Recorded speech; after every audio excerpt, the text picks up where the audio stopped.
Hey everyone, I'm Cecil Laird. Jaime Fuego here. And this is your Horror Show News Editorial Edition, brought to you right here every single Friday on the Horror Show channel, where we talk about our opinions on this week's top horror news stories. And first off, Fuego, what are we talking about? A series I love so much that I have still yet to see the trailer for because we're waiting to see it as a group. Because the follies of being part of a horror show that does live reactions. Yeah, we've actually reviewed the first 4 Alien movies for the channel already with our co-host Marsha Parker. So plus AVP. Exactly, and yet to see Requiem, although that's the one I don't like to talk about. But yeah, Alien Covenant is basically the pseudo-sequel to Prometheus and a prequel to the first Ridley Scott Alien film. He's back to direct it. This is supposed to actually fully embrace their history of the series and give us chest bursters, backbreakers, all kinds of crazy stuff. I haven't seen it yet, so I don't know, but I've seen enough photos now where I can be pretty excited, hopeful. What's your thoughts, man? I'm excited too. No, I'm excited too, although I am leery of it because I was not a fan of Prometheus. However, I do believe that Ridley Scott can learn from his mistakes, and I think he might have done that and was like, okay, you're right, I did do an Alien movie without any aliens in it. That's pretty ridiculous. Yeah. Let me right the ship here. It seemed like he might have been like, okay, clearly everyone wants Alien 5 because it's more in line with what we were getting before. Maybe I should change Prometheus 2 to be more like that. He had to have his bigger schlong thing, and I just gotta loosen my tie at that thought, because did Neil Blomkamp really like kind of intimidate him or like make him feel challenged and threatened enough for him to want to come back? Egos are fragile. Especially for older people like Scott, who has such an amazing career and has been so iconic, but it's been a career of ebb and flow, because remember just a few years ago before The Martian, people were saying he's done. True. You know, after Gods and The Martian didn't even come off as like a career-defining movie. It was just a really, really good movie that he did later in his career. Like it's really interesting that way. So we know he can do it. He can. It's it in his just capacity. wasn't done in Prometheus. No, well, I actually like Prometheus, but I didn't love Prometheus. We've established that you're wrong about that. Decisions. But yeah, Alien Covenant, stay tuned to our channel so you can see what we really think about it once we get around to watching it. Absolutely. And the next thing we need to talk about is the fact that we may be getting some more Hannibal in the form of Brian Fuller's Silence of the Lambs TV series, because people were sad when it got canceled. It was three seasons of awesome, gore-tastic mystery television that was psychologically amazing to watch. The acting was incredible with Mads Mikkelsen and the man who plays Will Graham. I wish I knew his name off the top of my head. Mikkelsen's seeing a blossoming career right now. Oh my goodness, both in Rogue One and in the Doctor Strange. Yep. So yeah, he is an amazing. He's actually one of the most popular Danish actors in the country, I hear. Interesting. So well, he's doesn't arriving. surprise me. Yeah. So I'm excited to see I'm excited at the possibility, I should say, of more Hannibal coming. Although we did get shot down for the series continuation on an unnamed streaming service.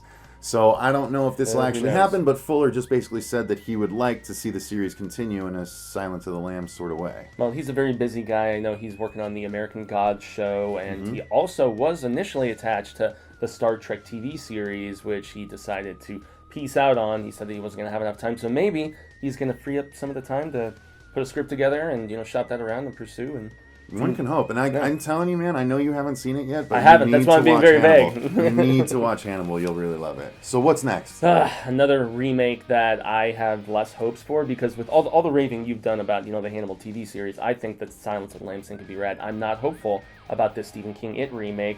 The more images I see of Bill Skarsgård as the clown, French Pennywise, it looks bad, man. And I mean, as I mentioned during the news proper, I'm stoked that Finn Wolfhard is in it, the kid from Stranger Things. He's playing B.P. Pritchie, but aside from that, I know you're okay with the decade changing from the 50s to the 80s. I'm definitely okay with that. I'm not. Yeah, I'm not on board that. Well, this is not what a clown looked like in the 80s either. Yeah. Like this, he's supposed to be from centuries past. He's like, that Pennywise. Yeah, well, I guess it's ridiculous. It's not scary at all. No, it's not scary. It's not scary. And the dreams and horrible things that I suffered because of Pennywise and that original miniseries, man. I mean, I feel like it still holds up. Some of the the scene where Bev is in the bathroom and the blood and stuff. It's not just the stuff with the clown. So maybe this. I haven't even seen Mama though, which is what the Andres Muschietti guy. He's the one who's directing it in place of Cary Fukunaga now, so he came on board instead. Mama was good. Mama was good. It was effects heavy, but it was good. Okay. But I was thinking that maybe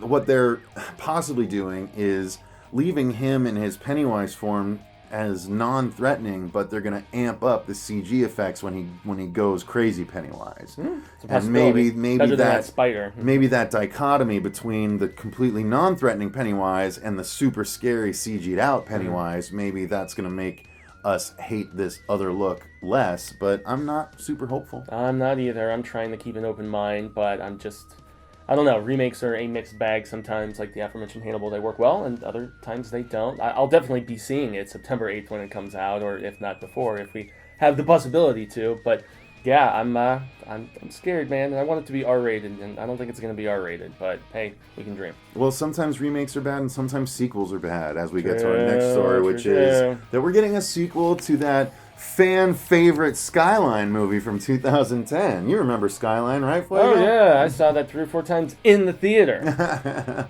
Really? No. Okay.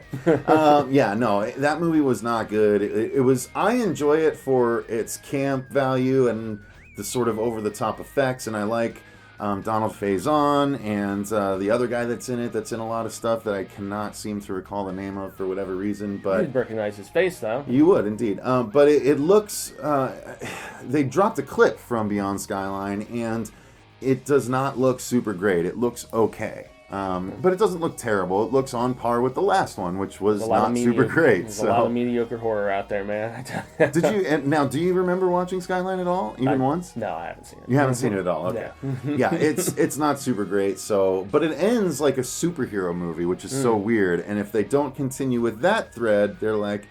I guess that's why they're running concurrent, because the end was bonkers of the last one, so they're pulling it back a little bit and bonkers in that good way though, or not so much? Kind of. When you're tacking it onto the movie that they did, it is better than the rest of the movie. Well, if it makes a movie better, I'm always down for a bonkers ending. If it can redeem itself a little bit in some strange way. There might be a lot of disagreement with me on that, though. We'll see. Let us know in the comments below, man. I want to hear that. So, yeah, what was your last one? My last one is about Tales from the Crypt and the fact that when we first heard about this in January, I think Shyamalan had just put out The Visit a couple months before, and everyone's like, he's back! It's going to be great! And I mean, yeah, well... Visit was a mixed bag, obviously, but it was at least received better than his couple films before that, and so he was tapped to do this remake of Tales from the Crypt as a TV series, but it's just been bad news after bad news. First we find out, so HBO has the rights to the John Kassir Crypt Keeper, so he's not going to be used, and then there's no production dates, there's no premiere dates, they keep pushing it back. First they had said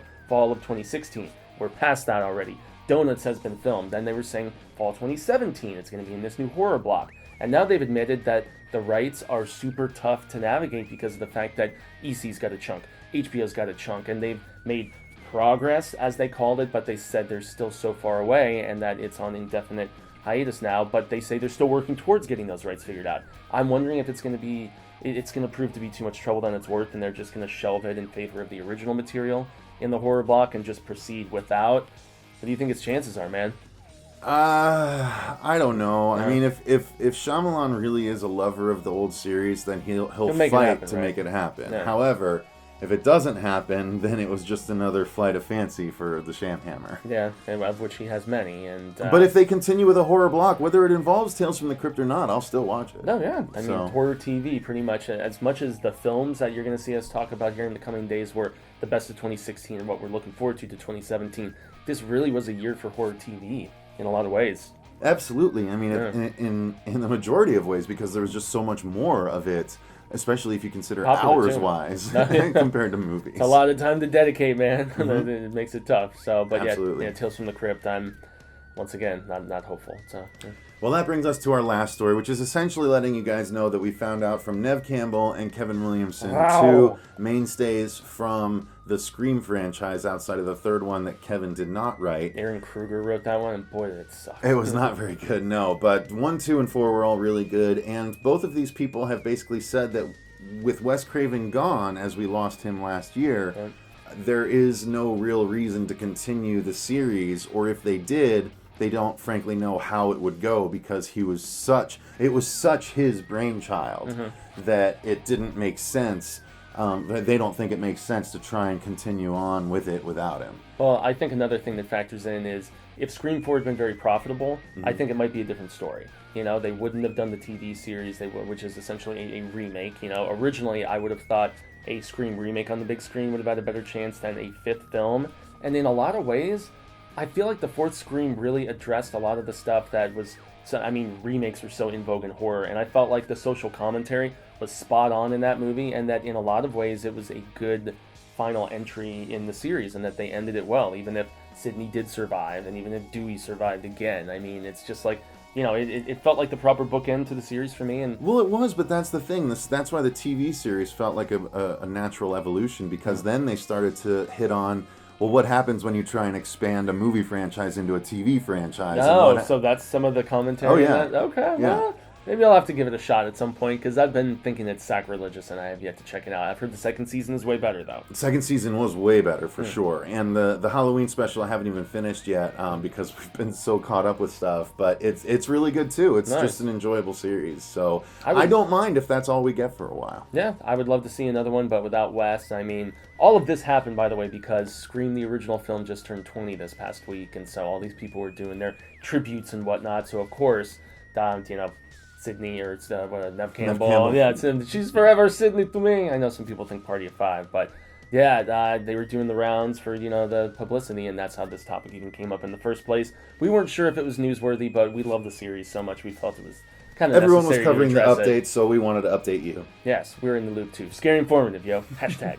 So that's going to do it for this week's edition of the Horror Show News Editorials. Now, just so you guys know, going forward, it's going to be a little bit different. It'll still be following this format, but we're going to be delivering the news stories for the first time in our editorial section. Yep. So it's going to be a little bit different going forward, but should still be basically the same and just as enjoyable for you guys. Yeah, It's been a very busy year of growth for us, and so that's why, unfortunately, the Kings of Horror segment of the news coverage is going to be coming to an end, but you can still get all that scary, informative goodness here from us every Friday. Exactly. So thank you guys very much for watching. We greatly appreciate it. I've been Cecil Laird. I've been Jaime Fuego. Gracias. And remember, stay scared.